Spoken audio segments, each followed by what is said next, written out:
Gaggle, what we challenge, and if necessary, destroy media narratives. I'm George Samueli, and as you can see, I'm here by myself. Unfortunately, there are serious internet outage issues throughout Russia today, and so Peter has been unable to join. I mean, maybe if things could change, but as things stand, there are just internet issues throughout Russia, and he's unable to be with us. So unfortunately, then you just have to put up with me for a while. We're not going to go on for very long today. Exactly as Akhmadovich says, George Solo. So we won't hold you up too long. I know people wanted to hear and see Peter, but nothing that can be done. So there are not a few issues that I want to so something I'm in Moscow, nothing with internet. Well, I don't know. I mean, all I can say is that Peter's had some serious internet issues. So who knows? I guess it's as always with the internet, it all depends on who you are, where you are, and whatever you're doing. So anyway, so the what's kind of uh, interesting. I mean, we're still really talking about the summit that didn't take place. I mean, we were expecting the summit in Budapest, and we recall it was very, very exciting. Even when we were speaking 7 days ago during this live stream, it seemed then that the Budapest summit was still on. Then things changed in the afternoon on the Monday. So pretty much as we were speaking, we're a little bit later. During the telephone conversation between the Russian Foreign Minister Sergei Lavrov and U.S. Secretary of State Marco Rubio. Now, there were already ominous signs that something may go wrong because on the Friday following the Trump's meeting with Zelensky, then Trump sent out this truth in which he declared that the best solution in Ukraine is for there to be a ceasefire and lines to be frozen as is at the line of contact. Now, of course, why that was already ominous because this was a return to the position that Trump was advocating from February through pretty much through to the Alaska summit, which is ceasefire, and of course the NATO vassal states of the United States eagerly leapt on that, knowing that of course Russia will reject an immediate unconditional ceasefire. They leapt on that. They said, yeah, well, that's our position. Absolutely, yeah, we support that. And of course, it was fake and fraudulent because at no point during that at that time 3.5 year war had the Europeans advocated a ceasefire. On the contrary, they were pursuing the goal of inflicting a strategic defeat on Russia, and at every moment their goals were absolute, which is Ukraine within the 1991 borders. It was a ludicrous demand, but that was the position of the Biden administration and the Europeans. Then, with Trump and knowing that Trump's determination to bring this war to an end, some kind of an end, he didn't really seem to care under what condition, just to bring it to an end. So the Europeans also embraced this position. Oh yeah, well, just ceasefire in place. Now, what happened in Alaska was that Trump the was decided to abandon the position of the ceasefire and seemed to then accept the Russian conditions, which were that there has to be a peace settlement that takes account the root causes of the conflict. And root causes of the conflict are, of course, as Russia has explained many, many times before, NATO expansion up to Russia's borders, NATO's use of Ukraine as an armed battleship carrier with its guns pointed at Russia, and of course an end to the hostile, vehemently, vitriolically hostile regime in Kiev. So that was the root cause, and Trump seemed to settle for that. But now he had gone back. Now, the Russians were obviously very disappointed with how things turned out, because it's clear that what had happened was that Marco Rubio, during the telephone conversation on Monday afternoon between Marco Rubio and Sergei Lavrov, Rubio went back to the ceasefire. Said, "Yeah, well, okay, fine. We'll have a meeting in Budapest, but in the meantime, yeah, let's have a ceasefire in place." Now, of course, the Russians said no, and of course, Rubio knew that the Russians would say no. I mean, whatever else you can say about Marco Rubio, he's not stupid. He knows perfectly well what the Russian position is, and so he said, "Yeah, well, they said that that's not on the cards."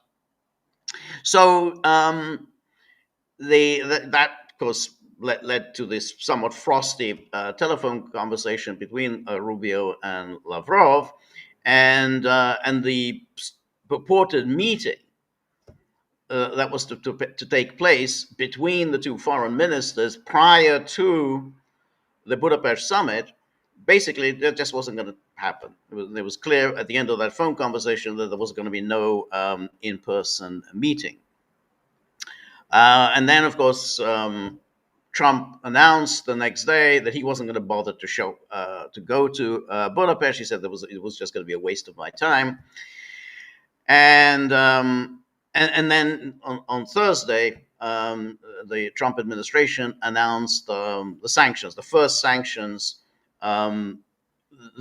first new sanctions that the Trump administration has imposed. So it had carried on with the sanctions imposed by the Biden administration, but these were the first sanctions, which was the two big Russian oil producers, which is Rosneft and Lukoil, and they were now sanctioned by the administration. Of course, when you sanction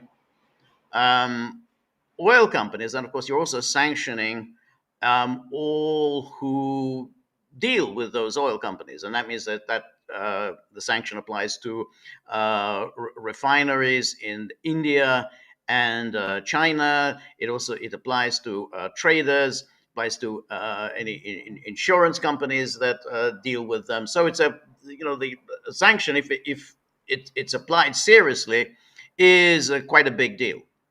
And for instance, Hungary, which just a moment before had been celebrating its role as peacemaker, as peace facilitator, as the host of the upcoming peace summit, Hungary was going to be hit by this, because Hungary, of course, depends on oil imports from Russia.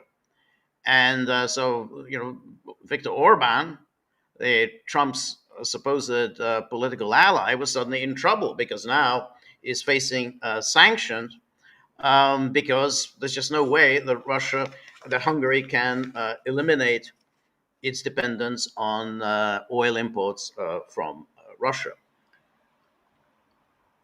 So Orban is now taken to saying, well, he's going to have to find some way around the sanctions. It's a serious business. Of course, it hurts Slovakia. So Hungary and Slovakia two political allies of Trump's, his certainly his Europeans have not been exactly his allies, but these two allies of Trump's are the ones who are now hurt most by this about face on the Trump administration going after these two Russian oil giants.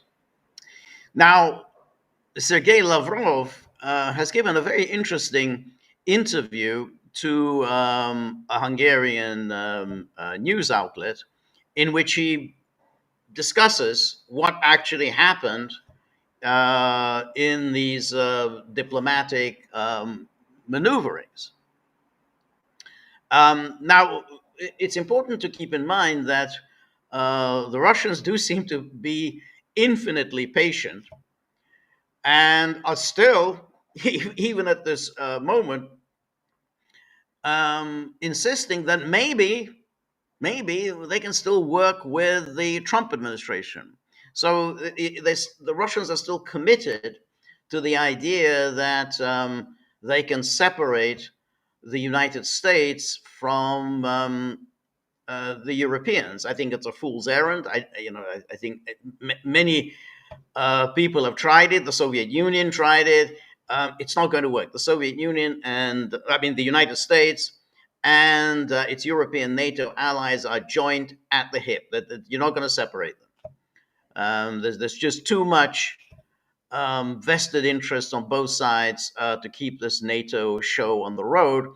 And any attempt to cultivate good relations with Trump, and that somehow that will leave the Europeans out to dry, it just isn't going to work. I mean, the Americans are basically pushing this war. It's their weapons, their arms that's fueling this war, and the Europeans have basically completely committed themselves to this strategic, defeat of Russia that they're determined to inflict. So then you're not going to separate them.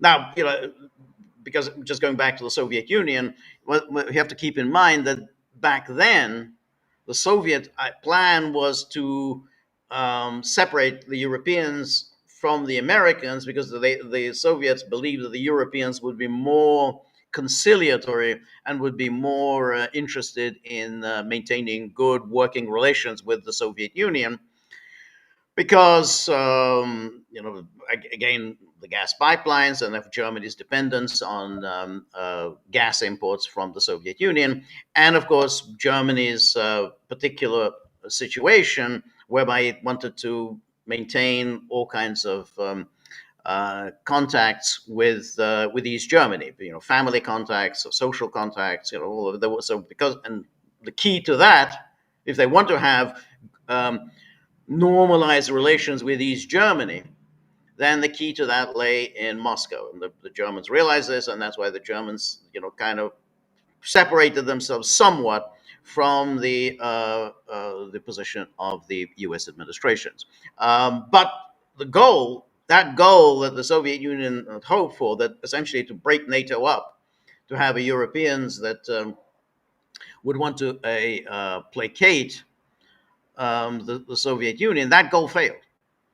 And now the way the Russians are playing it now is that somehow, well, we can work with the Trump administration. We can't work with these rabid dogs in Europe. I mean, we're just simply, their hatred of Russia is just so pathological that we just can't do any work with them. Whereas the Trump people seem to be rational, sensible, oriented towards realistic national interest goals. We can work with them, and maybe we can somehow separate the Americans from the Europeans. The Americans got to just abandon Europe, and then the Europeans will realize they can't possibly go on with this Ukraine war, and then that would be the end of that. That isn't going to work. That plan that that the Europeans and the Americans will just go their separate ways, and the Europeans will realize that they can't afford this war, and therefore they're going to sue for peace. That isn't going to work.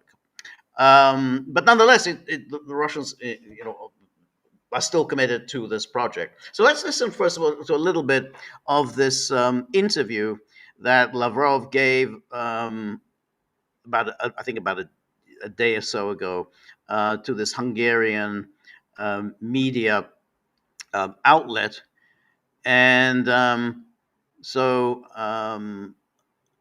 me just find this. All right, so yeah, here it is, and so let's listen for a little bit, and then we'll talk a bit more. Heard many different stories about why. What really happened? Is everything okay between you and Mr. Rubio and between Russia and the United States? Well, it's up to you because you're a journalist and your job, your profession is to analyze what is going on. It is not very difficult because these days, for example, the American foreign policy is as open as it could be. The President of the United States explains every day how he feels about one thing, about another thing. And this is, I think, very interesting for the journalists to be able to be in a position to get this information straight from the leaders. President Putin yesterday commented upon the Russian-American relation at this particular stage. I wouldn't repeat what he said, but as regards the relations between Marco Rubio and myself, after the presidents had their conversation on the, I think, 16th of October, is it? This was Thursday, and 3 days later, on Monday, Rubio called me.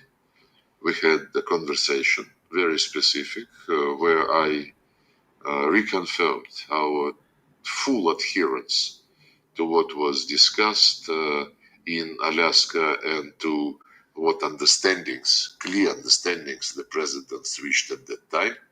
As you know, President Trump praised. So here it's very important to emphasize this issue, and because the Russians come back to it again and again and again, the understandings we reached in Alaska, and as far as we know, we don't know the details of what kind of a framework that they had in mind in Alaska, but clearly what the important point that they when they say that the understandings we reached in Alaska was that there would no longer be an insistence on an immediate unconditional ceasefire. That the United States had essentially said, yeah, that is just a stupid goal, and while the Europeans were still insisting upon that, and so they what the Europeans then they had the slogan of immediate ceasefire, and then they suddenly switched to a new slogan, which is the security guarantees. So we have the immediate ceasefire, and then we have the security guarantees. What they mean by security guarantees is, of course, the dispatch of NATO forces into Ukraine. So essentially, Ukraine becomes a NATO stronghold. That's what they meant. So we'll have the ceasefire. We have no intention, of course, of adhering to the ceasefire. We're going to use the interim period of the supposed ceasefire. That interim period, we're just going to pour in weaponry, by the ton, into Ukraine to start the whole thing up in no time at all. And we're going to station NATO forces, NATO missiles. We'll have NATO military bases in Ukraine under the guise that this is some kind of a ceasefire.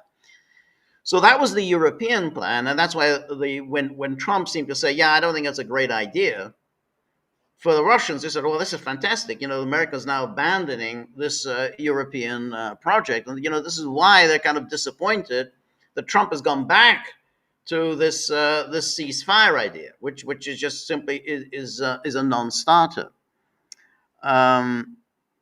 And Lavrov kind of really elaborates further on this. Alaska meeting repeatedly that this was a very good meeting, that it set the stage, laid the foundation.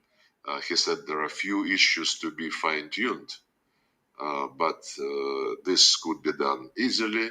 One issue is important, he said in his comments about the outcome of Alaska, but this important issue is absolutely subject to finding a solution, which is absolutely our assessment. After we talked with Marco Rubio regarding following up on the results of Alaska, he did not mention any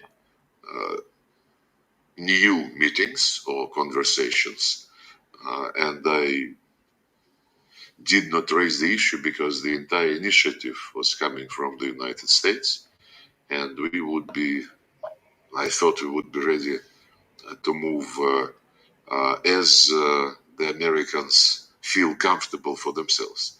Then the State Department issued a communique about our phone conversation, if I remember right, which said that we had a productive discussion with Marco Rubio, and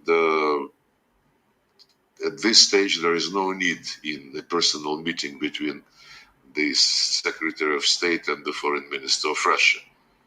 So I concluded that the meeting was really good if they made such a comment. And I understand what is behind it. Behind it is the clarity with which we discussed the necessary steps together with Marco Rubio, steps which the Russian Federation and the United States can take to implement very clear, very blunt understandings reached in Alaska. Always, if you are talking, we feel the chance the conflict can be ended. But after, when we read the press, it's a different pictures. But why will you not call back Marco Rubio in this situation? And you can call back Marco Rubio and say, "Hello, I read in Reuters." Why don't you talk to each other more often? Why, I called him before Alaska, soon after Alaska, and we met in New York just 3 weeks ago.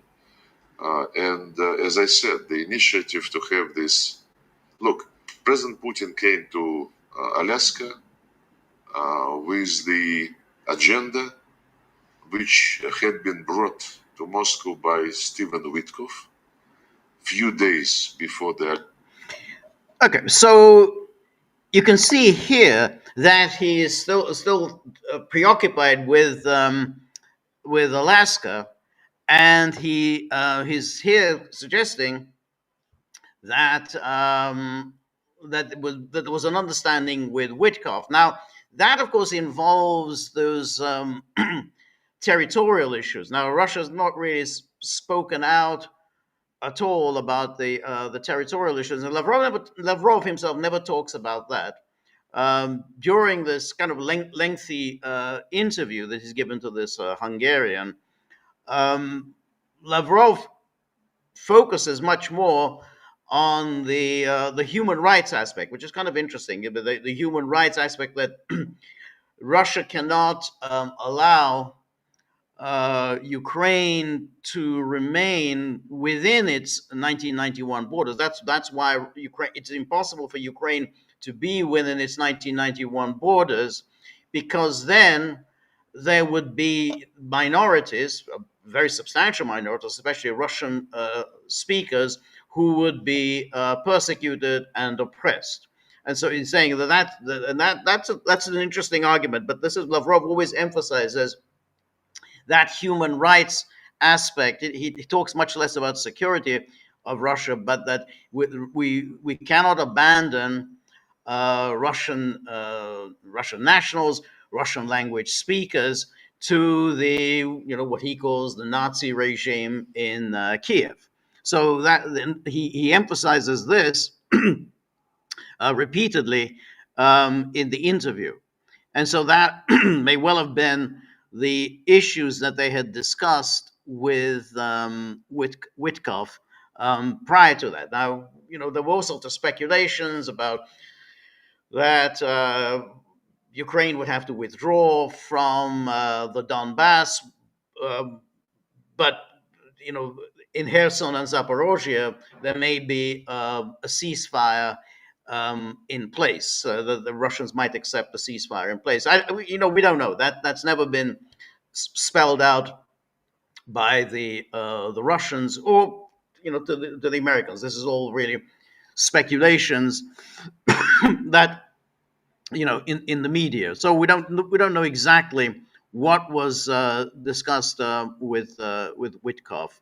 Um, but I think the most important thing is this issue that we can't allow another Minsk deal, whereby which Minsk will also cease fire in place, and then we're going to use the interim period to rearm Ukraine. So I mean that's the most important part. But as I say, always keep in mind this issue of we cannot allow the Russian nationals to be essentially under the thumb of this rabidly nationalist regime in Kiev. Okay, let's go on for a little bit more. Alaska summit, and we looked into the proposals which Stephen Witkoff brought, and we said that we need to think about it. And then in Alaska, President Putin said that he is ready to cooperate on the basis, which was on the basis of the concept and the framework which the envoy of President Trump brought to Moscow, and which they continued to discuss in Alaska. President Putin repeated each and every element of the concept which was brought by Stephen Witkoff, and was asking Stephen Witkoff, who was present at the discussions in Anchorage, is that right? Is that right? Everything was confirmed. And then President Putin said that we are ready to accept your concept, and that's how we believe we can move in specific terms on the basis of what you proposed. Then there was no. Now, this is quite remarkable what he's just said here. He said it was the Steve Witkoff concept. He said this is the concept, and in other words, this was articulated. Putin said to Trump in that Alaska meeting, "This is your concept."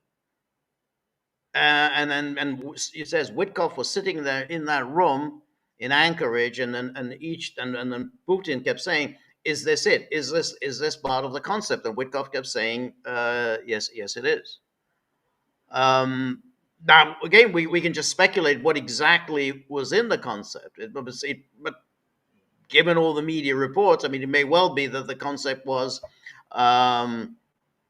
the withdrawal of Ukraine from the Donbass and then freezing things in place in Kherson and Zaporozhye. Yeah, we don't know. But the point was that the concept, this is the Witkoff concept, the Russians were willing to accept this. Let's listen to this again, because this is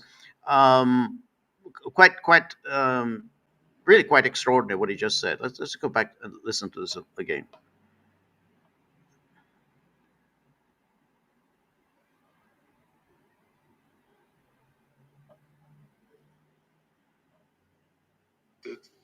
And then in Alaska, President Putin said that he is ready to cooperate on the basis, which was on the basis of the concept and the framework which the envoy of President Trump brought to Moscow. It's the basis of the concept that the envoy brought to Moscow. So it's a Witkoff's concept. In other words, the Witkoff is the Trump's envoy, and it's his concept. And so Putin was saying, well, we can move forward on the concept that you proposed. We're not proposing anything. You proposed this, and we are ready to move forward on that. That's I would suggest they were quite close to coming to some kind of a deal in Anchorage. It was because you say it's your concept. Okay, let's go. Let's listen a bit more. And which they continued to discuss in Alaska. President Putin repeated each and every element of the concept which was brought by Stephen Witkoff, and was asking Stephen Witkoff, who was present at Each and every element of the concept that was brought to Moscow by Stephen Witkoff, and then Stephen Witkoff was there in the room at that meeting in Anchorage. Okay. the discussions in Anchorage. Is that right? Is that right? Everything was confirmed.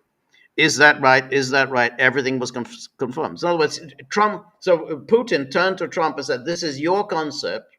This is the concept that Witkoff had brought to us in Moscow.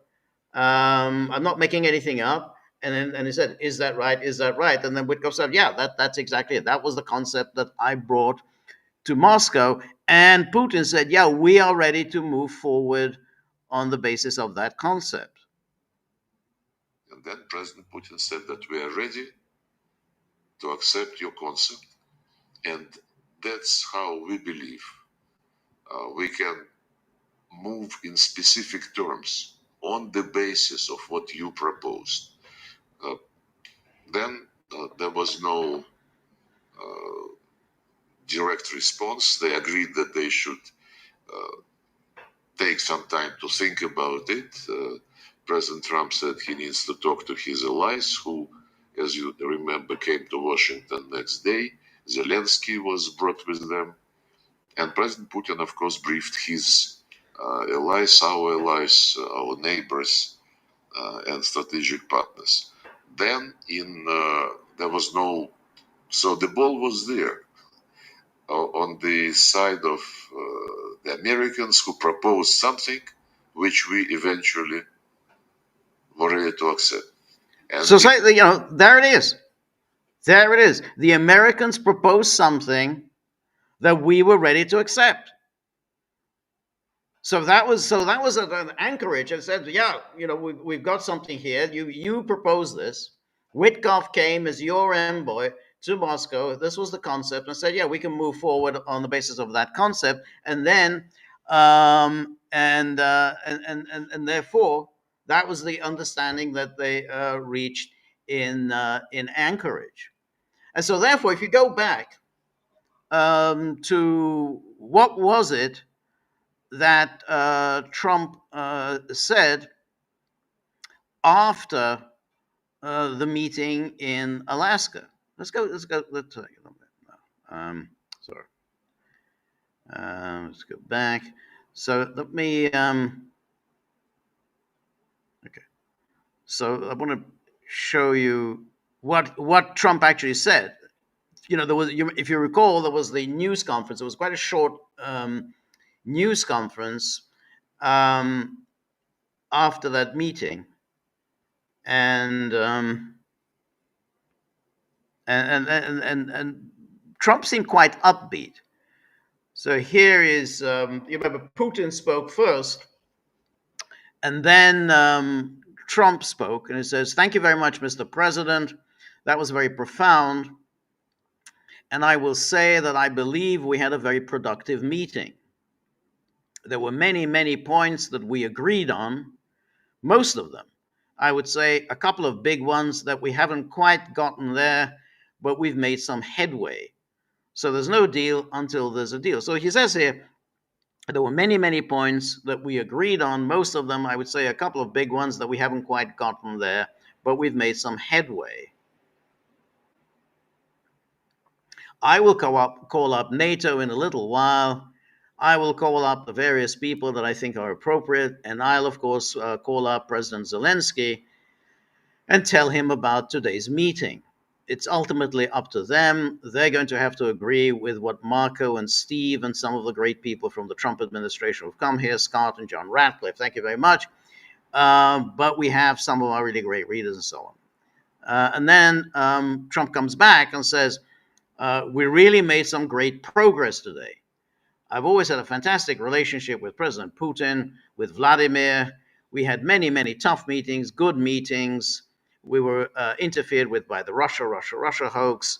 And then he talks again about Russiagate, obviously. Um, and and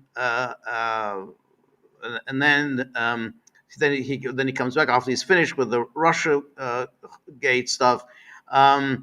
So just to put it very quickly, I'm going to start making a few phone calls and tell them what happened. But we had an extremely productive meeting, and many points were agreed to. There are just a very few that are left. There are just a very few that are left. So he's also thinking, hey, we're close to a deal. Some are not that significant. There are just very few that are left. Some are not that significant. One is probably the most significant, but we have a very good chance of getting there. We didn't get there, but we have a very good chance of getting there. I would like to thank President Putin and his entire team, and then so on. And then Trump said, at the same time, we're convinced that in order to make the settlement lasting and long term, we need to eliminate. Oh no, this is sorry. Sorry, this is what Putin said. But then here was Trump, who then immediately sent out this truth. A great and very successful day in Alaska. The meeting with President Putin of Russia went very well, as did a late-night phone call with President Zelensky of Ukraine and various European leaders, including the highly respected Secretary General of NATO. And you can call him a lot of things. Highly respected is definitely not one of them. Highly respected Secretary General of NATO. It was determined by all that the best way to end the horrific war between Russia and Ukraine is to go directly to a peace agreement. This is the point. This was the key accomplishment of Alaska. It was in Alaska. It was determined by all that the best way to end the horrific war between Russia and Ukraine is to go directly to a peace agreement, which would end the war, and not a mere ceasefire agreement. So he just simply abandoned that NATO EU position. They'd been repeating in this robot-like fashion, ceasefire, ceasefire, ceasefire. So no, the best thing is to go directly to a peace agreement which would end the war, and not a mere ceasefire agreement, which oftentimes do not hold up. And then basically Zelensky's coming to Washington on Monday, and then if all works out, we will then schedule a meeting with President Putin. Potentially millions of people's lives will be saved. And then thank you for your attention to this matter. So you can see here that I think Lavrov, but Lavrov goes beyond that, because we already knew that this issue of the ceasefire, as opposed to abandoning ceasefire in favor of a lasting peace agreement, we knew that that was the great accomplishment of the Anchorage meeting, which of course was sabotaged by that huge procession. You recall that was Friday, that meeting in Anchorage, and then on Monday we had the whole NATO gang, everyone, the Macron, Merz, Maloney, Starmer, all this various, Mette Frederiksen, the lunatic who runs Denmark, Stubb of Finland, the whole gang, and of course Mark Rutte, Ursula von der Leyen, they all trooped off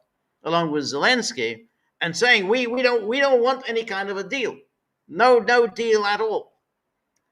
But what was important here, this is the point that is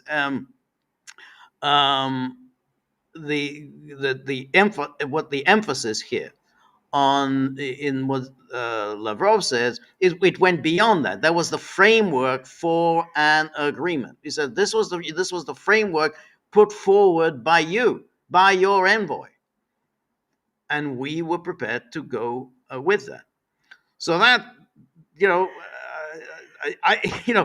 that's Lavrov's claim. I haven't seen anyone refuting that there was the basis for an agreement in Anchorage, and that Trump, who's now talking about, oh, I can't deal with Putin,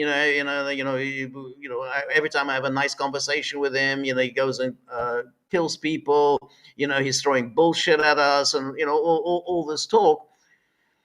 That's all. It's just completely untrue. Because it's clear that is. I mean, they had all those meetings with Witkoff. It was Witkoff came with the concept, and that's why they had that meeting in Anchorage, and presumably this 2.5 hour conversation that Trump had with Putin that led to Trump. It was Trump who was first out the gate to announce, "Oh yeah, we're going to have a summit in Budapest." That there was a basis for an agreement, which then Trump threw out the window, and then decided to completely reverse himself and impose the sanctions. Okay, so let's all right. Let's go back to the Lavrov interview.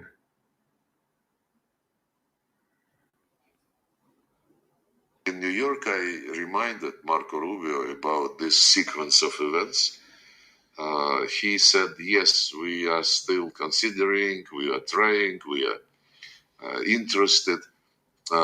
So, from the diplomatic point of view, we don't want to interfere in their internal considerations. We don't want to create some discomfort for the United States, which is under huge, unbelievable pressure from the European hawks, from Zelensky and others who don't want to have any American-Russian cooperation on anything. So there are enough people who are not very polite and who impose themselves upon Washington politicians and use each and every means to undermine the process which could have achieved its goals some time ago. And one very telling thing is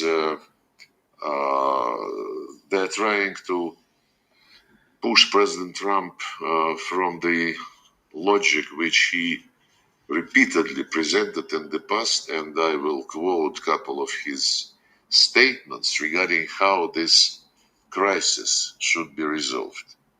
He bluntly said, actually he was the first, if not the only, leader in the West, and maybe not only in the West, but on earth, who from the very beginning, even before he was inaugurated, early September, he was still president-elect, he said that you could never have NATO involved with Ukraine. Here he's obviously making a mistake, because in early September he was not president-elect. The election is, of course, in early November. So what he was saying here was essentially he was campaigning. And this is what Trump was saying during his campaign. He was going back to his traditional themes, that he's anti-war, he's for peace, he doesn't want a conflict with Russia, he's going to bring this war to a very swift conclusion, that it was crazy to try to impose NATO on Russia, bringing NATO forces, NATO missiles right up to Russia's borders. He was saying all the things that he needed to say in order to keep that kind of libertarian electorate on board. I mean, the libertarians have always been very suspicious of him, particularly given his record during his first term, when he was really anything but non-interventionist. But he suddenly reinvented himself, back to his 2016 days, of, well, we have good relations with Russia. We don't want to pick fights. NATO is a really ridiculous organization, and should be put in mothballs. And it was crazy to provoke Russia by pushing NATO right up to Russia's border. So that's what he was saying here in early September. That Lavrov. So it's not exactly an accurate gauge of what Trump was really thinking. Russia, if Russia has NATO right on its borders, it cannot tolerate it, and I could understand their feelings about it. Zelensky and Ukraine must understand, this was already in August, a couple of months ago, must understand, no getting back Obama given Crimea, and no going into NATO by Ukraine. Also in August, Russia said we don't want them on our borders, and they were right. And everybody knew you just can't do that. And actually, in Anchorage, I almost quoted, he said, we had an extremely productive meeting and many points were agreed to. There are just a very few that are left. Some are not significant. One is probably the most significant, but we have a very good chance of getting there. That was his statement at the press conference in Anchorage. So he went public with this assessment, which fully coincides with our assessment. And the very significant statement was made on the 16th of August when he came back to Washington from Alaska, and he said, a great and very successful day in Alaska. It was determined by all that the best way to end the horrific war between Russia and Ukraine is to go directly to a peace agreement, which would end the war, and not a mere ceasefire agreement. This is key. He answered to all those who were, since the probably beginning of spring this year, they radically changed their rhetoric, and before they were saying no system. All right. So now he's going to go on and talk about the Europeans. So here, what he's trying to do is saying, well, with Trump, we had the basis of an agreement, and the basis was, Witkoff had presented a deal. Witkoff was speaking on behalf of the Trump administration. On the basis of that possible deal, a meeting was arranged for the two presidents in Anchorage. And at the meeting in Anchorage, Trump confirmed that he was still supporting that plan that was articulated by Witkoff to Putin. Now, then Trump went back on that following that horrific procession of NATO leaders and Zelensky to Washington, but he hadn't quite renounced the Alaska concept really until after the recent telephone conversation and the collapse of the aborted Budapest summit. Now the problem is I believe everything here that Lavrov is saying. The problem is that once again Russia is in the position of saying, well, we were led by the nose. We were misled. We came in good faith to Anchorage. We thought we had the basis of an agreement. We came to Anchorage. We thought that when we agreed to meet in Budapest, that we had the basis of a possible agreement, but the Trump administration basically pulled the rug from under our feet. As it turned out, they pulled the rug from under Orban's feet. Now, the problem, as I say, is that this is a perennial cry on the part of the Russians. The Russians are always saying, "Well, we were led by the nose." So time and time again, we had some kind of an implied understanding with the Western powers, and then the Western powers essentially went back on their word. I mean, this goes all the way back to the James Baker's famous promise in February 1990 to Gorbachev, which is that not 1 inch to the east. NATO would not take advantage of German reunification by moving its forces eastward. And became over and over again. There were these promises made to Russia that the West then backed out of. I mean, obviously there were the ones in Ukraine, which was the promises that were made when Yanukovych signed the agreement with the opposition, namely that there would be elections later in the year of 2014. That was, of course, the West said, "Yeah, fine, we're down for that." There were Western representatives of France, Germany, and Poland there to oversee that agreement. And of course, that agreement was in the waste paper basket in 24 hours. And then, of course, we had Minsk. And so, time and time again, the West does this to Russia, and then Russia says, "Well, we were led by the nose."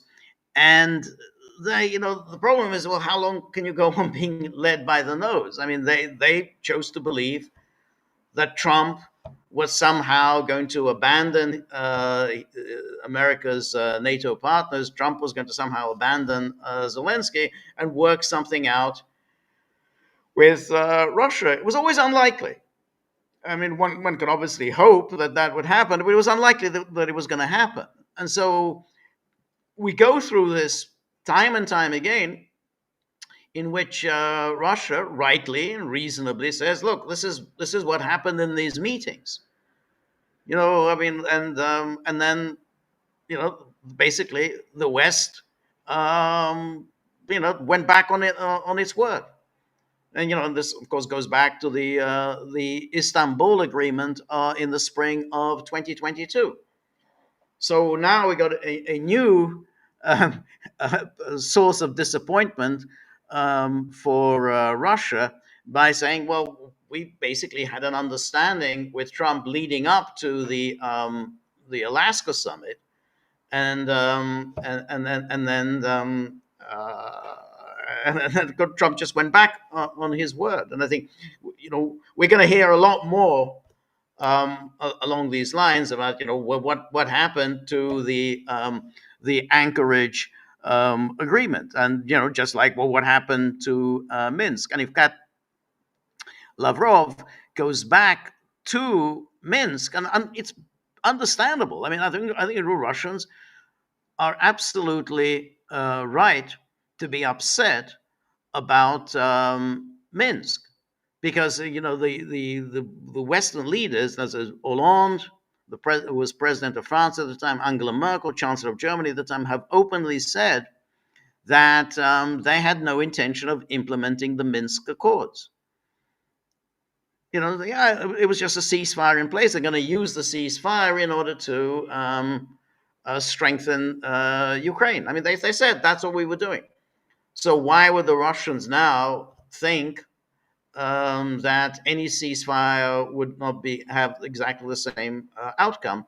But you could say that, right? They're not going to be taken in by a ceasefire, but they do seem to have been taken in by the notion that Trump was somehow different, and that Trump would abandon the European. And then here, well, let's go back. Of hostilities, Russia must be defeated, strategic defeat, and so on and so forth. Then, as of spring, about that time, they started saying immediate ceasefire without any precondition. And they continue to sing this song until now. Rutte, Macron, by the way, Macron, when they shifted to this logic, ceasefire, stop the killings without preconditions, and then we'll see how it goes. And Macron was asked whether this cessation of hostilities, ceasefire, includes the pause in providing weapons to Ukraine. He said, no, it does not. No preconditions at all. No preconditions at So all. when President Trump, after Anchorage, bluntly, publicly stated that in his conviction, it is not a ceasefire, but a sustainable, durable peace, which, as he said, must be a long-term peace, a very long-term. And another quotation, we are not talking about a 2-year peace and then we end up in this mess again. This is exactly what happened with the Minsk agreements, which were agreed in 2015, endorsed by the Security Council, and then the Ukrainian government and armed forces were violating the ceasefire announced by the Minsk agreements. And later, 5 or 6 years later, when these Minsk agreements were sabotaged in a very big way, the signatories like Angela Merkel, Francois Hollande, and the former Ukrainian President Poroshenko, they said, we never intended to implement them. We needed to buy time to rearm Ukraine so that Ukraine is able to continue to fight Russia. So when President Trump, after Alaska, said, we are not talking about a 2-year peace and then we end up in this mess again. It's one of the best characteristics of what happened with the Minsk agreements. And when people now say nothing but a ceasefire, immediate ceasefire, and then history would judge, it's a very radical change. All right, so you can see here that Lavrov is obviously quite aggrieved, and he says it's a very radical change. Trump had abandoned the position that he had taken leading up to the Anchorage summit, and has now embraced the very opposite policy. Admittedly, the policy he was advocating earlier in the year, but now is the NATO policy. And of course, Trump went beyond that, and he imposed sanctions, which at least up until now he has been reluctant to call upon, because he said that, well, once you have sanctions, then the peacemaking process essentially comes to an end. And in fact, was even said by Marco Rubio. And so now the sanctions of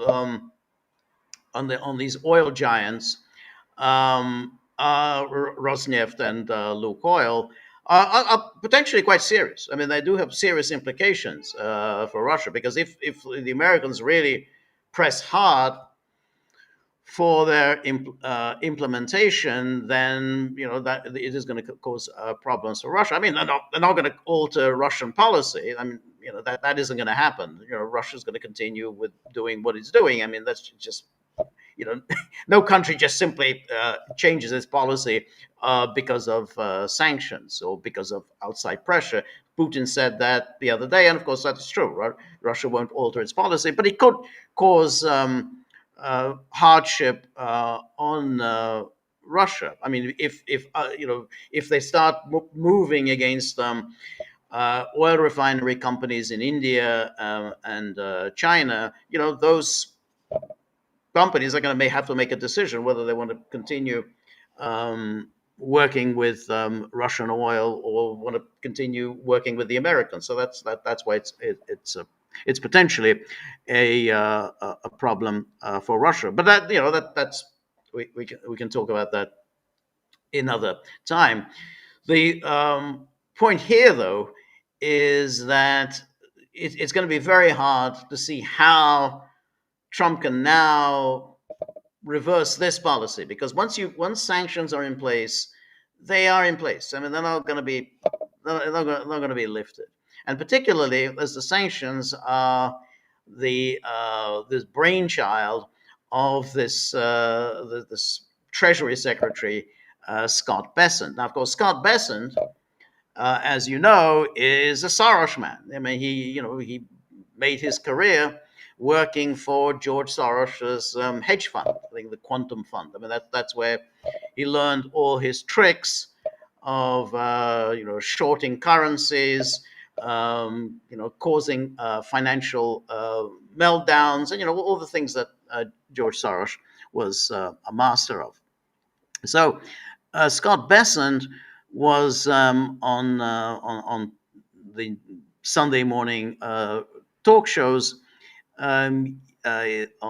yesterday, and and he was kind of obviously very gloating about these sanctions that he had uh, imposed on Russia. So let's see him. This is on Face the Nation, or Deface the Nation, as Trump likes to say. And let's just watch this a little bit.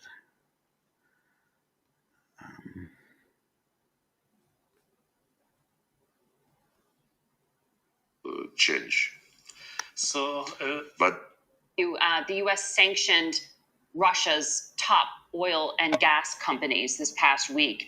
But Vladimir Putin's envoy, who is here in the United States, Kirill Dmitriev, I know you know him, said the sanctions will have, quote, absolutely no effect on Russia's economy. They will simply lead to higher prices at gas stations in the United States.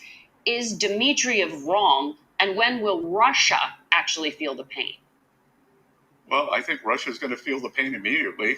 I can tell you that we've already seen India has done a complete halt of Russian oil purchases. Many of the Chinese refineries they have stopped. And, Margaret, are you really going to publish what a Russian propagandist says?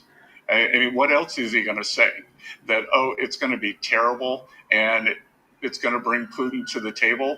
Of course.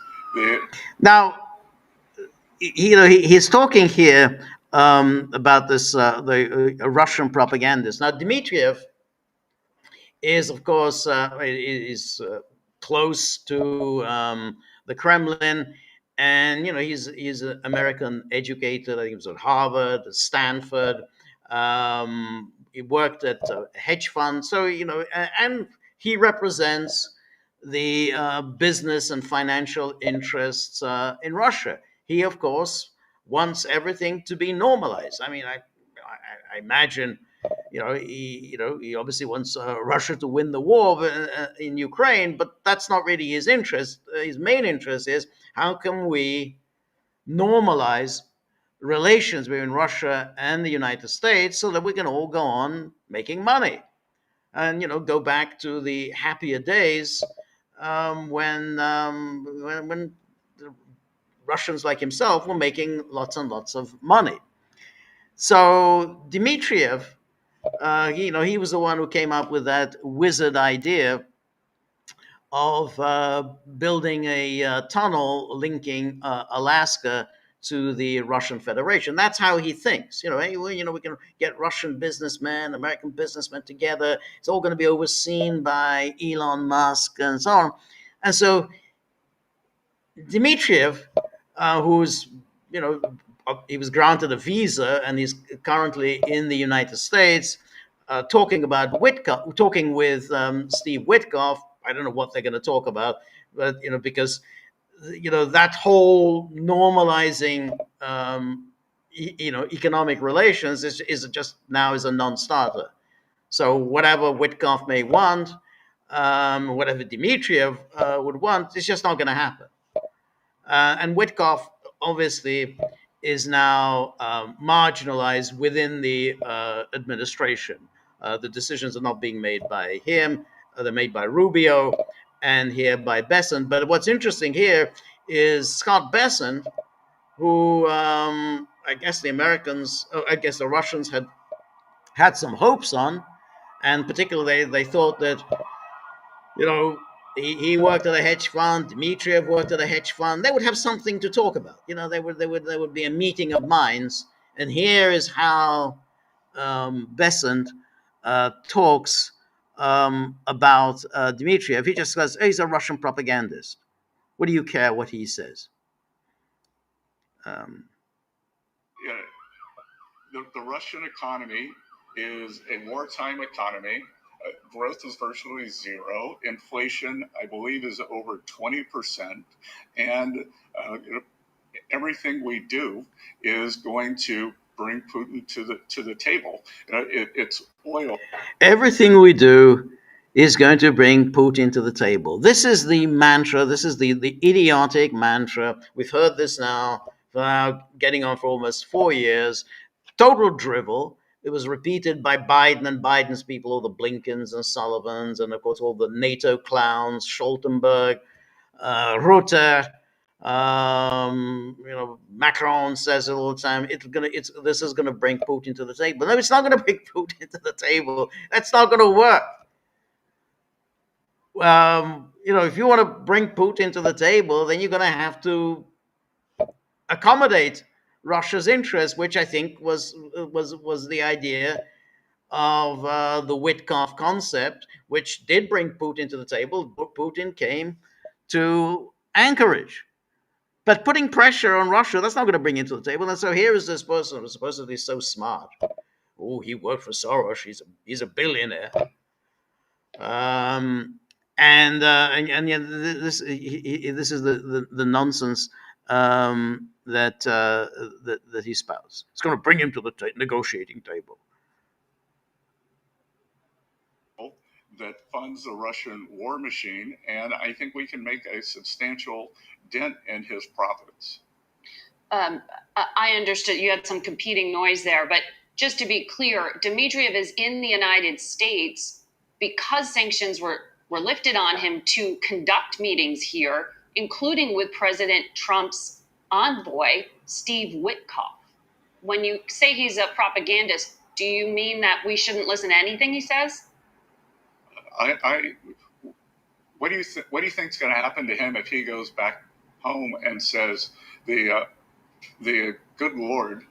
What if he'd said on TV, this is terrible. President Trump just did the right thing. This is a maximum pressure campaign that's going to work. Margaret, what's he going to say? Of course he's going to say this.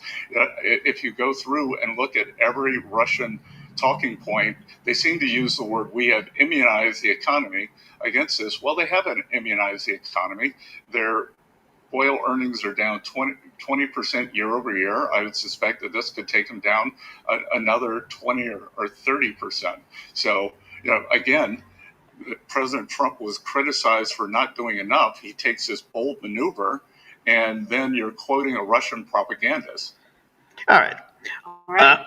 We'll leave it. That's his view. Now, of course, when you talk like this about how Russia's going to lose out on this and this, and as I said, I think it will hurt Russia. But of course, if there's a spike in oil prices, then whatever losses Russia suffers from a diminution of oil sales, it'll make up for by an increase in oil prices. So, oil earnings aren't going to be affected that much. But I think it's very funny. Also, he talks there. Well, what do you expect him to say? Well, you could use the same logic about him. What do you expect him to say? What do you expect Scott Bessent to say? Hey, I think Trump's economic policy is ridiculous. Well, no. Of course, any official working for a government is going to basically espouse the government line. What else can he do? So that's the sanctions that Russia will have to endure. And of course, as I said, it's going to be a problem for Hungary as well. I guess everything just depends on the extent, how vigorously the United States presses forward. Um, I wanted to highlight something. I mentioned this yesterday in a podcast about Polish-Hungarian relations. The kind of the demented figures that now rule in Europe, and this figure of Donald Tusk, who is the Polish prime minister, um, and we already know Poland declared last week through the voice of Radek Sikorski that Poland is ready to bring down the plane of President Putin, arrest Putin, and hand him over to the International Criminal Court. That's Poland's foreign minister, and then of course Poland, both with Tusk and with Sikorski, are pretty much now saying any energy infrastructure, in fact, anything, any kind of asset that in some ways helps Russia is fair game for attack. Ukraine can just blow anything up if Ukraine feels that it's in some way helping Russia. And of course, that applied to the oil pipelines that are shipping oil to Hungary. And Radek Sikorski kind of pretty much said, yeah, I think it's fair game to attack the Druzhba pipeline. But Tusk, in this lengthy interview with the Sunday Times of London, gives you a sense of just the extent to which Europe has now committed itself to the most lunatic war hawk mentality imaginable. So let's just see a few highlights from this interview, and here's Ukraine is ready to fight 3 more years. It says here.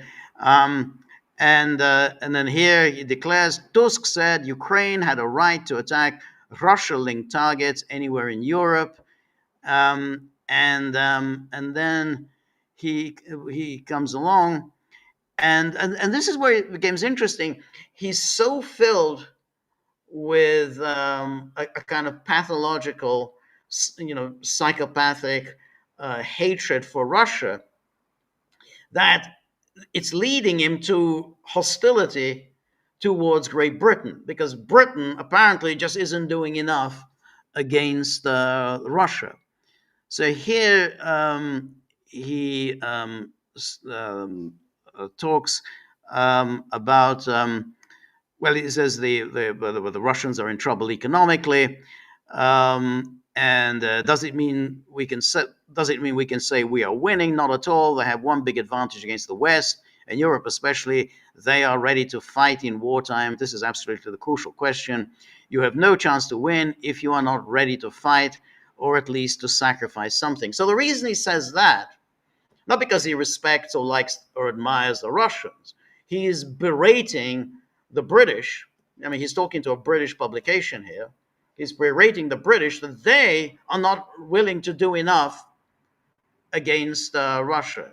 So that's why he said, well, you have to be ready to sacrifice something. You are not prepared to sacrifice anything. And so he goes on, Tusk warned the UK that he could no longer live with the, quote, sweet illusion that it would be spared in the event of a NATO-Russia war.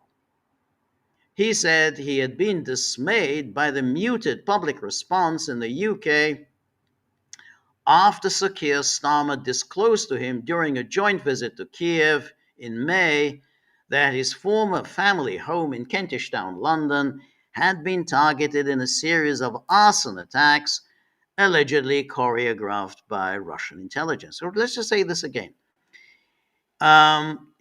Tusk, was dismayed by the muted public response in the UK after Keir Starmer disclosed to him during a joint visit to Kiev in May that his former family home in Kentish Town, London, had been targeted in a series of arson attacks allegedly choreographed by Russian intelligence.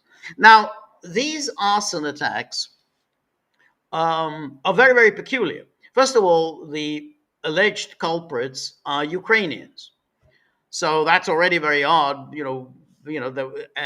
Why you suppose that Ukrainians would be attacking Keir Starmer on behalf of Russia. Why would these Ukrainians be working on behalf of the Russians? But also, these these Ukrainians seem to be very, very strange people. They're kind of male models. There's nothing necessarily strange about the male models, but they're not necessarily the kind of people you would expect to be engaged in some kind of sabotage, terrorism, arson on behalf of Russia. Notice also what Tusk is doing here. Tusk is the one who's just been justifying terrorism, sabotage, arson, violent attacks against Russians, against Russian infrastructure anywhere.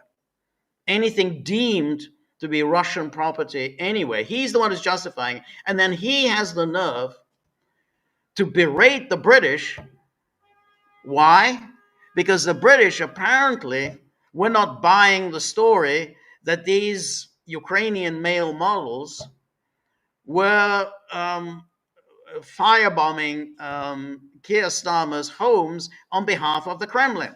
I mean, it was just so ludicrous. People were just not buying it. They just said that this makes no sense. But Tusk, he kind of revives this and says, "Oh yeah, these 22-year-old, very pretty Ukrainian young men were really attacking Keir Starmer on behalf of Russia." He said, "Well, why would they do that? What can they possibly hope to accomplish doing that? And why aren't they attacking anyone else? Why aren't they attacking, I don't know, Nigel Farage? Or anybody." So, but Tusk kind of brings this up and said, "Well, the British apparently are not up in arms over these attacks and these arson attacks, even though Tusk, have been in the last couple of weeks justifying terrorist attacks throughout Europe." And then he goes on. Yeah. The problem is that no one in Britain was taken aback by this. Well, no, the problem was that the people were not buying it. I mean, people aren't that stupid. They were not buying the story of these Ukrainian male models working on behalf of the Kremlin, firebombings, homes that Starmer didn't even live in. Oh, I mean, it's not like they firebombed Downing Street. These were homes Starmer did not even live in. Cars that Starmer didn't even own this car. Starmer had sold these cars. After information about it appeared in the British press, the reaction was like it was just an Arsenal-Liverpool football match. But if the Russians are ready and able to organize something like that, it means they are ready and able to do anything. Can you imagine the pathological logic that goes, "Oh, the Russians are ready to do that"? No evidence for this. None. No evidence that the Russians are involved. But he already says, "Oh, well, if the Russians are willing to do that, they are willing to do anything." And then said the Polish premier noted if Moscow were ready to deploy its new hypersonic Oreshnik ballistic missiles to Belarus or Kaliningrad, a Russian exclave next to Poland, it would be easily capable of unleashing a nuclear warhead on any European capital, including London, given the missile's range of up to 2,000 miles. So here he is, he's giving an interview in which he's apparently telling the readers of the Sunday Times of London that the British are apparently going to launch, the Russians are apparently going to launch a nuclear missile targeted at London. Just imagine this. The Russians are going to do this. And he's sort of warning the British, hey, why are you living in this world of illusion? Don't you realize the Russians are willing to launch a nuclear missile against you?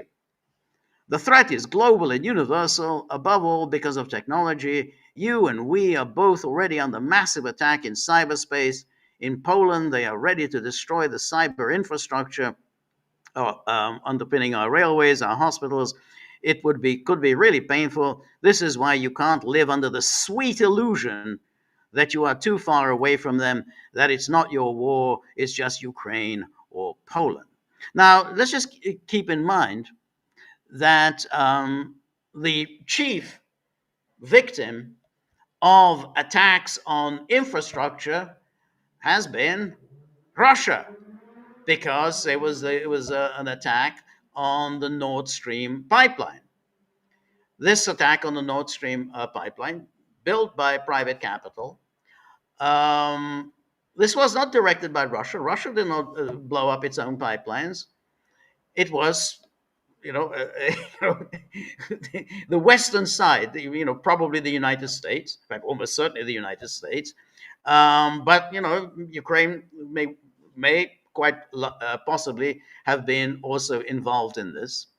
This terrorist attack, Tusk justifies, thinks it's perfectly reasonable. So this is the one attack on infrastructure. He's going on and on here in this interview about the danger to our infrastructure emanating from Russia, even though Russia hasn't attacked. There's no evidence Russia has made any kind of an attack on European infrastructure. So, but the one attack on infrastructure, Russia was the victim of that attack.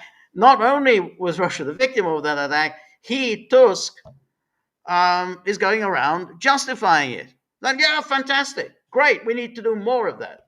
And we need to attack the Druzhba oil pipeline, even though that Druzhba oil pipeline would affect Hungary and Slovakia, two NATO and EU member states. So Tusk, in advocating attacks on infrastructure, is willing to inflict pain on Hungarians and Slovakians who are members of the EU and NATO. It's not going to hurt Russia. It's a drop in the ocean. Whatever they lose by not being able to sell oil to Hungary and Slovakia, the tiny countries. It's a drop in the ocean. Only Hungary and Slovakia would be hurt by it right before the winter. So Hungarians, ordinary Hungarians, would be cold in the winter. So that's Tusk, and then he has the nerve to talk to this Murdoch mouthpiece, the Sunday Times, saying that the Russians are doing this and the Russians are doing that. So far, the only terrorism is coming from NATO, a NATO ally like Ukraine. Anyway, let's take a look at our locals page. So this is, as I always say, the people who are members of our locals community. They're very generous, and above all, they worry about the dogs. And because the dogs, they're doing all the heavy lifting, and they're very resentful that they're not remunerated sufficiently, and so it's very very heartening that our members worry and contribute to the tip jar, and for that I'm very grateful. The dogs aren't. The concept of gratitude hasn't been inculcated in them. But I am grateful for all of the contributions from the Gaggle community. And so here we have Cynthia, a very good friend, Cynthia. Always very happy to see you here. And Cynthia says Trump has no cards, and Zelensky definitely doesn't have any cards. Who the hell does he think he is, going around dictating who's going to help him? And why in the world do Europeans still not have the foggiest idea that being Russophobic is costing them dearly? All they seem to do is try to protect the most illegitimate and most corrupt country in Eastern Europe. We also shouldn't forget who started the war in 2014. You're absolutely right. Every single thing you said there is absolutely correct.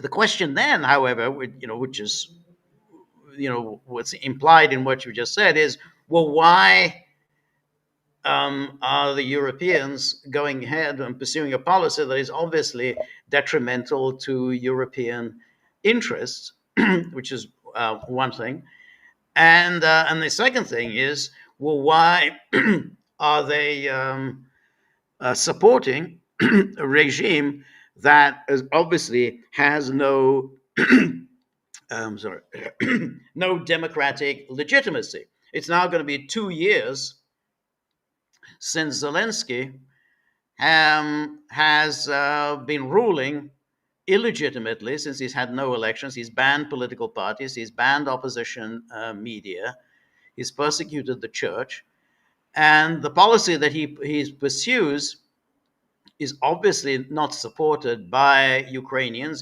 We've talked before about this recent Gallup poll that shows that Ukrainians, the overwhelming majority of Ukrainians, want this war ended now. They don't want to continue with this, and yet Zelensky is taken to be the representative of the Ukrainian people, even though he refuses to hold elections, and presumably it's indefinitely, because the European plan and the American plan, and that's the plan of Scott Bessent, is to keep this war going for another year, 2 years, 3 years, however long it takes. And Zelensky, he wants to play along with this. He goes to all these chancelleries in Europe and asks for more money, asks for arms, and is constantly berating everyone for not doing enough for Ukraine. So he gets arms, and then he said, "Well, what about the Patriot missile system?" So he gets the Patriot missile system. Well, what about the Tomahawks? So now he's demanding the Tomahawks, which may be handed to him. I mean, Trump has so far said no, but that doesn't mean that he won't eventually say yes. So there's the Tomahawk. But then, when you give him the Tomahawks, he says, well, what about these frozen assets? Let's steal this money. Let's steal this 200 billion euros or 300 billion euros, 150 billion. Nobody knows the exact sum, which itself is very strange. But this is obviously sovereign assets. They belong to the Russian people. Hey, let's steal this and give it all to Zelensky. But no one is saying, hey, shouldn't you hold elections? Shouldn't we at least find out what what Ukrainian people want, whether they really want to continue with this war? No, we can't possibly hold elections, because you can't hold elections in wartime, even though countries have been holding elections during wartime forever. Iraq, during the years of the U.S. occupation and war, held innumerable elections. Afghanistan, during the years of the war, held innumerable elections. South Vietnam, during the years of the American occupation and war, held elections. Of course, you can hold elections. It's nonsense. But the elections are the last thing that the Europeans want, because they don't want the results. Now, the question is, well, why are they doing something that is contrary to their interests? Well, because there's more and more of a disjunction in Europe and in the United States between what the people want and what the ruling elites want. the ruling elites want this war. They've been wanting this war with Russia for many years. They've provoked, as you mentioned here, 2014. They provoked this war. They knew exactly what they were doing in Ukraine. It was, I mean, I don't buy the idea that Europeans are stupid. They're not. They're not stupid. They may be evil, but they're not stupid. They knew what they were doing in Ukraine. They knew that they were provoking Russia, and they felt that they couldn't lose either way. Either they provoke a war which is going to be detrimental to Russia, detrimental to Ukraine, or Russia will be so weakened by having a kind of a NATO satellite state on its borders that Russia will cease to count in world affairs. This was an elite project. It had nothing to do with the Europeans. So the Europeans public, which has never supported this war, there have been no polls anywhere suggesting the Europeans are really right behind this war, and there have been no protests anywhere in support of Ukraine. There are no demonstrations anywhere in support of Ukraine. There's no pressure on any politician anywhere in Europe to do more for Ukraine. The only pressure that comes from the media. So it's a kind of a self-reinforcing bubble that supports Ukraine. They are very much wedded to that, and they're not doing badly. There's lots of money splashing around when it comes to war. There's all the arms contracts. There are all kinds of gigs. You're always traveling to places, conferences, meetings, slap up meals everywhere. And then when your term in office comes to an end, if it ever does, you've got a nice lucrative gig somewhere, a cozy professorship, a cozy position in a think tank, a nice position as a media commentator. So they're doing well. They are well looked after by supporting the war. The public itself isn't. So if these sanctions that that Trump has imposed on the Russian oil giants is implemented, then ordinary Hungarians are going to suffer. Energy prices here in Hungary are already horrific. With these sanctions, they're going to be really, really painful.